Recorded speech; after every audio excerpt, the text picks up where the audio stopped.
Estamos diretamente do estúdio da FAUSB para mais um FAUSB Entrevista.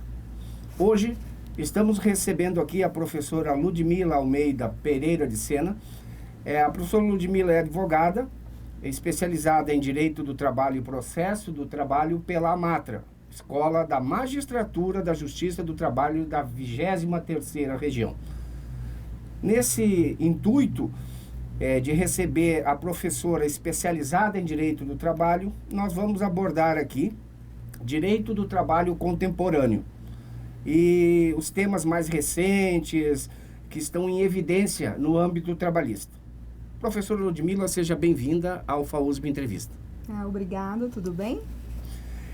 Professora, essa vontade que nós temos de conhecer um pouco mais do direito do trabalho, principalmente em razão do Covid-19.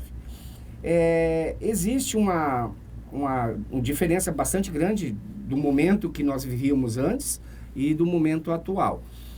Mas tem alguma coisa que a gente, antes de começar realmente a desmembrar essa entrevista, gostaria de saber o que é príncipe. O que a senhora pode falar? Porque depois nós vamos falar sobre isso até para a gente poder explicar melhor para os nossos ouvintes. Tá. O fato do príncipe, ele é entendido como um ato de gestão, um ato de império. É um ato feito pelo príncipe. Quem seria esse príncipe? Seria o ente estatal. Quem seria o ente estatal? O município, o governo ou o ente federativo. A prefeitura, no âmbito municipal seria o prefeito, numa prefeitura. Sim. Em âmbito estadual, o governador, e assim sucessivamente. Certo. Então, o fato do príncipe, ele é um ato emanado pelo poder estatal. É um ato de império que a gente chama. Tá certo, tá certo. Com essa pandemia e em razão do Covid-19 e essa decretação do estado de calamidade, que foi o que aconteceu, e essas inúmeras medidas provisórias que foram aparecendo relacionadas à matéria trabalhista, como que na realidade está o atual cenário? O atual cenário hoje, ele está se adaptando, né, a essas novas normativas, no intuito de salvar a economia, salvaguardar os empregados, né, dar essa manutenção dos empregos e manter as empresas em funcionamento ou ainda que fechadas, funcionando de forma interna. O governo criou uma série de medidas provisórias, né? Certo. A nossa principal medida que mais trouxe elementos para gerenciar essa crise a qual a gente está vivendo hoje e que não vivenciamos ela numa forma como a gente está vivenciando hoje, agora, né? E afetou um país inteiro de uma forma global. Essas medidas foram criadas nesse intuito mesmo, de tentar salvar a economia, dar manutenção ao emprego, né? Para a gente gerenciar a crise nesse estado de calamidade. A nossa principal medida provisória é a 927, né? Que foi publicada em março, que ela visa esse enfrentamento da crise, né? Sim. Do Covid-19 no estado de calamidade. Ela trouxe diversas medidas. De início, no bojo dessa medida provisória, ela traz para a gente que estamos vivendo um estado de força maior. Então, de início ali, ela fala que o estado de calamidade decretado influencia as normas trabalhistas, considerando já uma medida de enfrentamento para força maior. Então, ela já trouxe ali de início para a gente. E o que ela trouxe no seu bojo a mais? Ela trouxe algumas possibilidades do empregador e o empregado, né? De forma consensual, né? De uma forma amigável. Tratar sobre temas que antes não poderiam ser tratados por um acordo individual de trabalho. Sim. Então, temas como teletrabalho, suspensão do contrato de trabalho, redução da jornada e redução salarial. Então, ela trouxe essa série de hipóteses. Antecipação de férias, férias coletivas. Certo. Tudo no intuito de gerenciar esse momento de crise. Para que não afetasse tanto as empresas, sim, e nem os empregados. Então, a medida provisória trouxe essa série de elementos para a gente e a gente vai trabalhando com ela dia a dia, novidades vão surgindo, novas medidas vão surgindo também, porque há lacunas, né? Como foi uma medida provisória a ser criada nesse momento de estado de calamidade, então a medida não previu todas as hipóteses. Certo. Posteriormente, a gente está a cada dia enfrentando, né, na prática, como que vai ser esse desdobramento. Mas foi uma medida muito importante, né? Então, que ela criou uma segurança para a empresa e até mesmo para os empregados, né? Exatamente. Então, foi muito válido. Poderia, nesse momento, ter uma avalanche de demissões, né? Demissões em massas ocorrendo. Então, foi uma medida de ajustamento, na realidade, né? Uhum. Professora, é um tema que ficou muito em evidência no atual cenário, e que foi, assim, a prática de algumas empresas que adotaram a dispensa dos empregados, utilizando a rescisão do contrato de trabalho por forma maior do fato do príncipe, que é aquilo que a gente falou. Uhum. Você acredita que é seguro a empresa utilizar dessa forma essa rescisão? Então, no meu ponto de vista, eu entendo que, a princípio, não.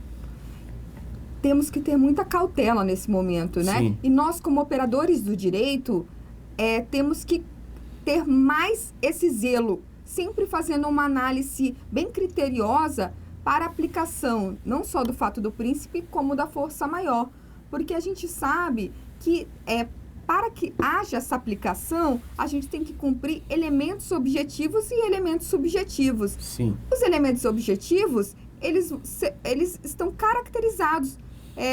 Quais seriam eles, Bittencourt? Os elementos objetivos é o estado de calamidade o qual a gente está vivendo. Então, aqui a gente tem uma crise provocada por uma situação inevitável, sem ingerência humana, sem ingerência da empresa. Exatamente. A empresa não contribuiu, direta ou indiretamente, para que isso acontecesse. para que o Covid-19 surgisse. Então, aqui o elemento objetivo a gente está muito claro a todos. Então, por isso que se fala muito isso. Então, posso aplicar? Não, eu entendo que não, porque a gente tem elementos subjetivos a cumprir. Sim. E quais seriam esses elementos subjetivos?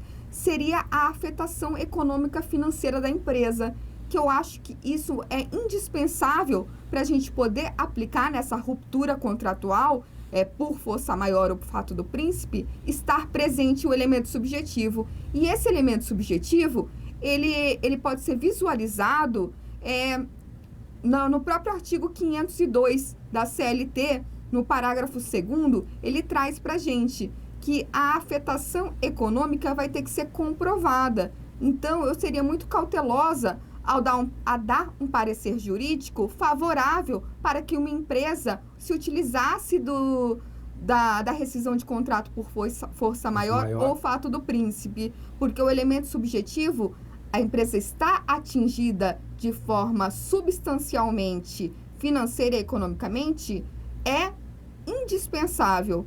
Como que eu vou comprovar? Em qual situação que eu comprovaria isso? Comprovaria, exatamente. Numa situação de falência, numa situação que a empresa fechou as suas portas, nesse caso, eu entendo que pode ocorrer, né? Sim. Pode ocorrer a força maior. O fato do príncipe, eu entendo que não pode ocorrer, porque também o Estado não contribuiu para isso, Bittencourt. Sim. O Estado não previu... Uma força adversa, não alguma previu coisa bem adversa. uma pandemia. Exatamente. E o que ele fez? Ele tomou medidas. Medidas provisórias foram editadas no intuito de dar essa manutenção aos empregos e manter essas empresas ativas.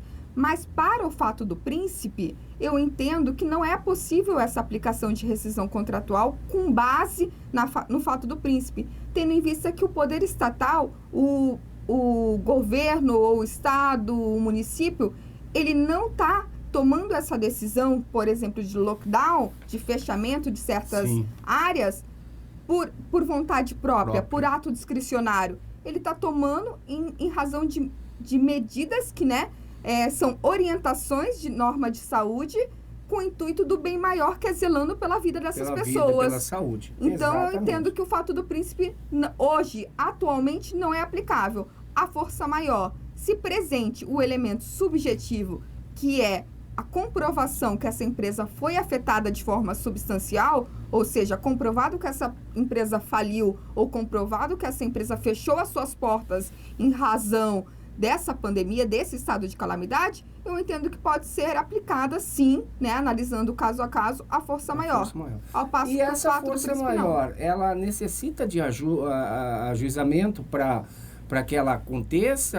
É necessário ajuizar uma ação, alguma coisa? Como que funciona isso? Então, para que a gente contemple o empregador com a ruptura do contrato do trabalho do empregado, alegando, invocando a força maior, eu entendo que não há necessidade de ajuizamento de ação.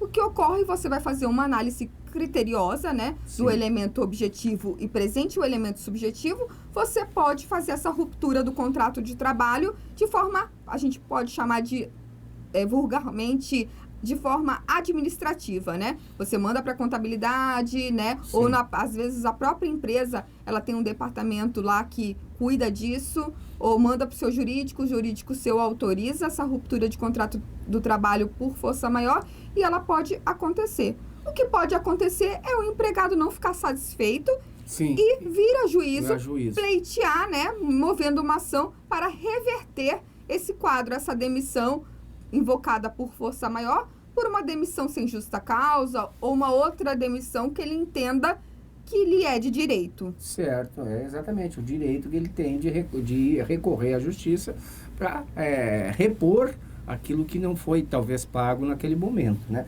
Mas, professora, quais os benefícios que o empregador tem nessa ruptura contratual? O empregador ele tem alguns benefícios com isso, mas quais são?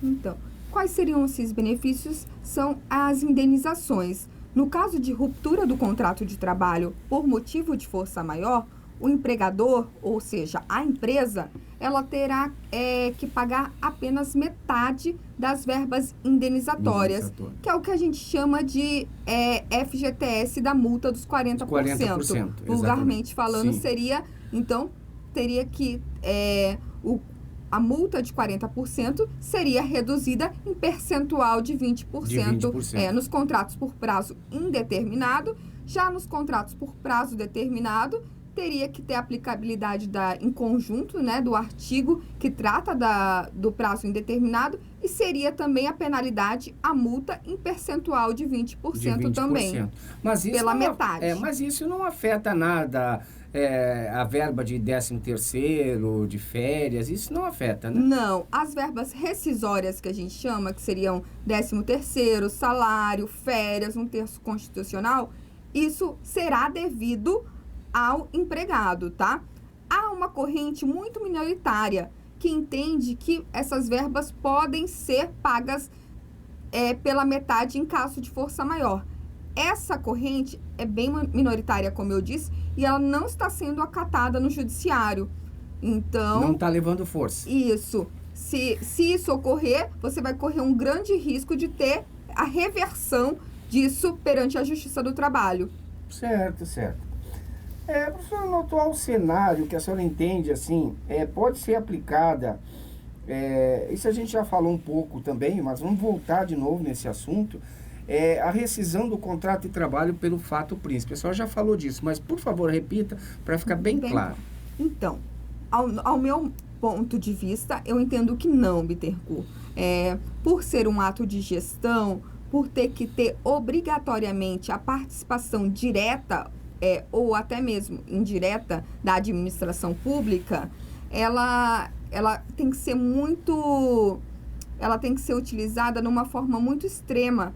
E nesse atual cenário qual a gente está vivendo, que é a pandemia, que veio de uma forma global, inesperada, inevitável, e estamos seguindo... E sem a gerência de ninguém, né? Sim, sem interferência humana, né? Humana, exatamente. Então, eu entendo que não há que se falar em fato do príncipe neste momento. Neste momento não há. E eu entendo a mais, eu entendo que o poder público, criando essas medidas provisórias como ela vem criando. Até acautelando certas empresas, pagando benefícios como bem, ela está já se resguardando em relação a um ajuizamento de ação por fato do príncipe. Ela está dando os governos estão dando uma sustentabilidade para que as empresas possam gerenciar melhor, né? Ela está dando esse suporte atualmente para a gente, exatamente. Né? Então, entendo que não há que se falar em fato do príncipe, né? Em rescisão do contrato de trabalho por fato do príncipe. Eu entendo que isso não é devido no atual cenário que a gente vive hoje. Muito bem. Muito obrigado, professora Ludmila, por ter comparecido aqui. E nos dado essa belíssima entrevista, e volte sempre, quando for possível, voltamos com outros assuntos. Obrigada, professor, foi um prazer. Encerramos aqui mais um FAUSB Entrevista. Boa tarde.